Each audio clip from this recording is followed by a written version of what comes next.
What's up YouTubers, King Alliance here. For this video we're going to be going over all the mods I've done to the Audi S4 so far, giving a little bit of a review of what I think of all the mods. Stay tuned.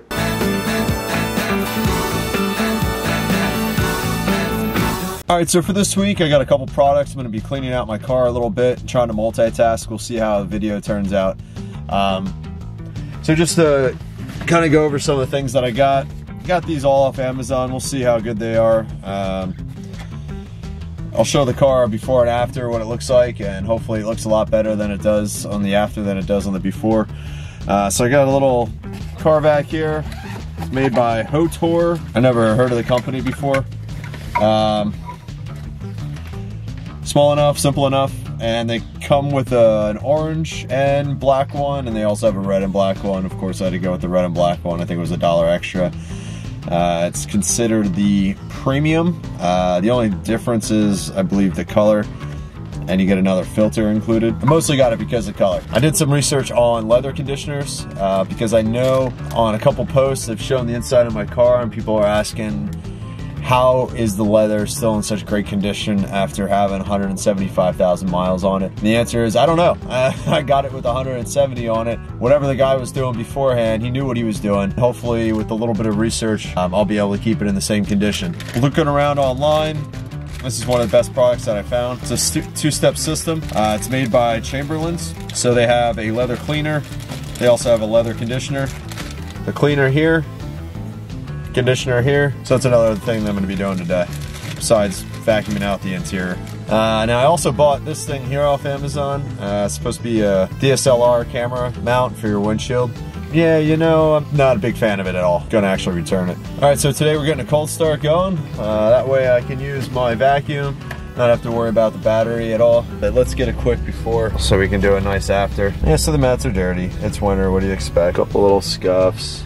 If you get real close, you can see some lines are starting to form. There's no real cracks, but there are definitely wear lines. See a couple spots right there from when I was using an interior cleaner from Armor All, and it got actually on the leather, a multi-purpose cleaner for plastics, and some of the spray got on the leather. So you're gonna see some there, you're gonna see some there. The Chamberlain's is gonna be able to clean that up real quick and get those spots out of there. Doing a little bit of change of angles here because I'm gonna be doing the driver's seat conditioning here. Chamberlain's leather milk. But on to the next item of discussion for the ECS carbon fiber body kit. The front lip spoiler is amazing. It looks fantastic. It's great quality. It's made by ECS. Amazing fitment, and I would definitely buy it all over again. As far as the ratings go, for the cost, I'm giving it a 9 out of 10. So you have to expect to pay a little bit more for quality carbon fiber. Costs a little bit over $500 for it. For the durability, same as with the splitter. It's carbon fiber. Make sure you're extremely careful with it. Can scratch easily, can dent easily. However, the install is going to be a little bit more difficult because you can tighten it too much and crack it. So far though, with the spoiler, I have not seen any issues. The durability, I am going to give it an 8 out of 10. So we have a 9 and 8 so far. The looks, 10 out of 10. Perfect fitment, lowers the car in the front about an inch, a little bit over, makes it just so much more aggressive. Definitely 10 out of 10, no question. For the function, it's gonna do a good, decent job of displacing the air. For me, right now, that's not really doing anything because my car is not low enough to really take advantage of it. I'll give it a 9 out of 10. So we have a 9, we have, well, actually we have 2 9s, we have an 8, and we have a 10. So what's that bring it to? 36. Sounds like it's a must buy. And then on to the diffuser. The rear diffuser, first part of the body kit that I installed, and I am extremely happy with that as well. ECS Tuning. This is why I keep buying products from you, because you make awesome stuff. As long as you keep making awesome stuff, I'm gonna keep buying your product. The original price for the non-scratch and dent is a little over $500, just like the front spoiler. For the scratch and dent, I got it for $350, and with the scratch and dent, there is a slight hair scratch that I had to take a flashlight to going over the diffuser before it was installed that I could actually find. Besides that, there was absolutely nothing wrong with it. If that's the only thing that's wrong with the scratch and dent, yeah, sign me up. I'll save $150. I mean, because that right there buys you the front splitter. Seems like a good deal to me. For the durability, once again, it's carbon fiber. There's the clips that you have to use to get it to attach to the rear bumper. Be careful with it. The clips can break off. Just make sure it's straight on when you apply the pressure gently. It snaps right in. There's no issues. You're good to go. For the looks, completely changes the back end. Takes it from the chrome valance, which does not look good at all. Diffuser design is awesome. It fits so good, and just the look of the carbon fiber instead of that plastic chrome. 10 out of 10. And function, same thing with the front spoiler. I don't really know much about tracking the movement of the air on my vehicle yet because I haven't done any of that. I'm sure it's going to help me in the long term. It's going to be less wind resistance, less air resistance, but like I said, it's not something that I'm seeing directly at this point in time. I got it to change the look of the rear end drastically, and that's what it's done for me. So for that function itself, I got to give it a 9 out of 10. So for the diffuser, it's getting a 10 out of 10, 8 out of 10, 10 out of 10, and it's getting a 9 out of 10. So what does that give us? That goes to some 37. It sounds like it's another must buy. One of the first mods that I did to the exterior was the RS4 front grille. When I was buying the car, this was a piece that I knew I was going to buy immediately right after I bought the car, just for the drastic change that it brings. For the cost, I was able to find it on Amazon, $200, 100%, give it a 10 out of 10. You can't find something cheaper than that for the quality you're gonna get with it. The durability, it's getting a 10 out of 10 just for the location where it's at on the vehicle and what it looks like still after 3 months of wear. The looks, another thing, 10 out of 10. I bought it pretty much before I bought the car. I knew it was something that I was gonna be doing to the vehicle. Completely different car than what you had, the stock A4 S4 grille. Insanity. Thank you, Audi, for designing this. That's what I want my S4 to look like. By the way, the leather milk smells really good. And then the last thing, the function. Yeah, it served its purpose. It completely redesigned the front end of my vehicle, and it's also bringing in more air. Yes, 10 out of 10. Is it a must buy? Yeah, no question. Some more exterior parts that I've done. Fog lights, they're OEM. I wouldn't really consider that a mod. It's something that I've installed, and that's included in the RS4 grille install because it's just easier to install the fog lights with the front bumper off, and you have to take the front bumper off to install the front grille. So I'm not really going to give them a rating. I'm just going to say they're 10 across the board. It's OEM. Headlights. I had a driver's side headlight that blew out. I needed headlights. I didn't really put a lot of extensive research into it, simply because I needed a headlight. I didn't want to be pulled over for a pediddle. So that might have caused me to act a little bit quicker on the purchase than I maybe would have if it was something I was just buying to actually upgrade. And with that stated, let me start with the review. So for the cost, I ended up spending a little over $40, considering the Philips 5500, which are the OEMs, I believe are $70 to $100 a piece. Almost half the cost of one. They are HID 8K, so they're gonna get a 10 out of 10 for that. Was that the driving factor?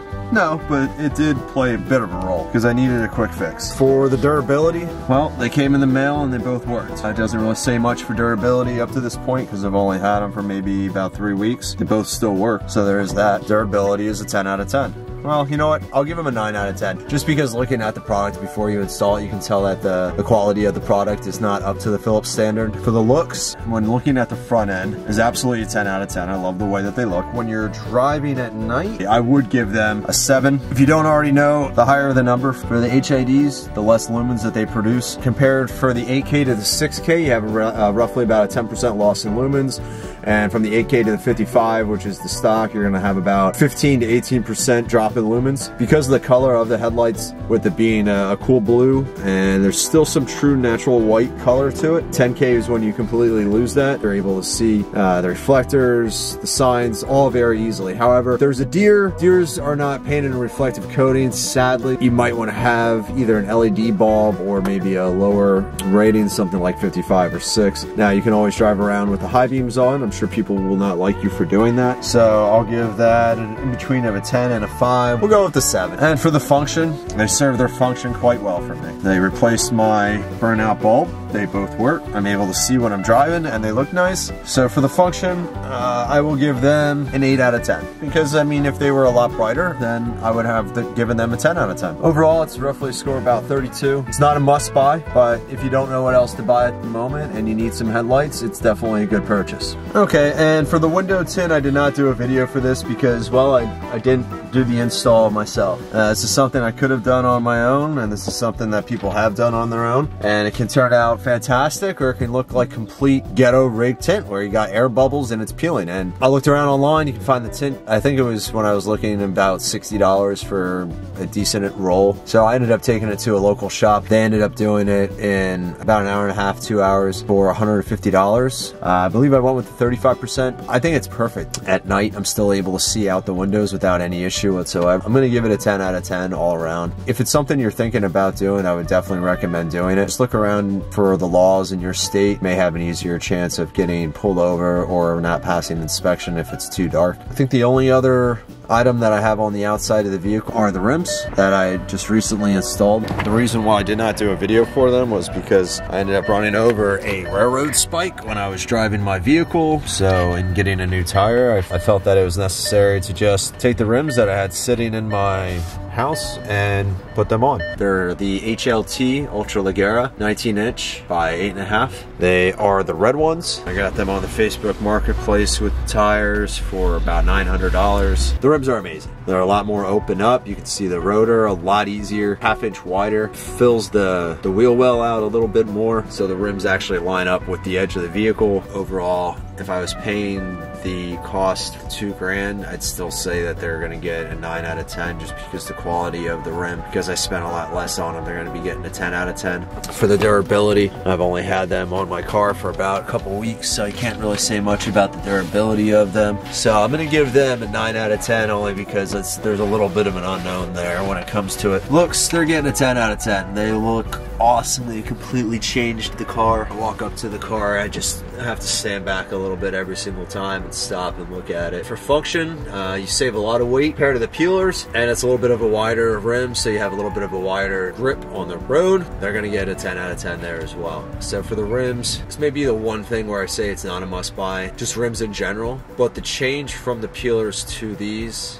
is drastic. If you get the 19-inch peelers with it, that's great. That's going to be a great rim to drive around with to start. The way that it changes your vehicle is absolutely amazing. Alright, so it turns out the video is going to end up being a lot longer than I thought, so I'm going to make this a two-parter. I'm just going to have the exterior as the first part, and then I'm going to do the interior and performance as the second part. So stay tuned. Next week, part 2 of the B8 S4 mods and reviews coming up. Let me know what you think of the video. If you think I should include more information, less information, make sure to subscribe and check out my other videos posted right here. This is King Lions. Thank you, sir. And thank you for coming. Peace.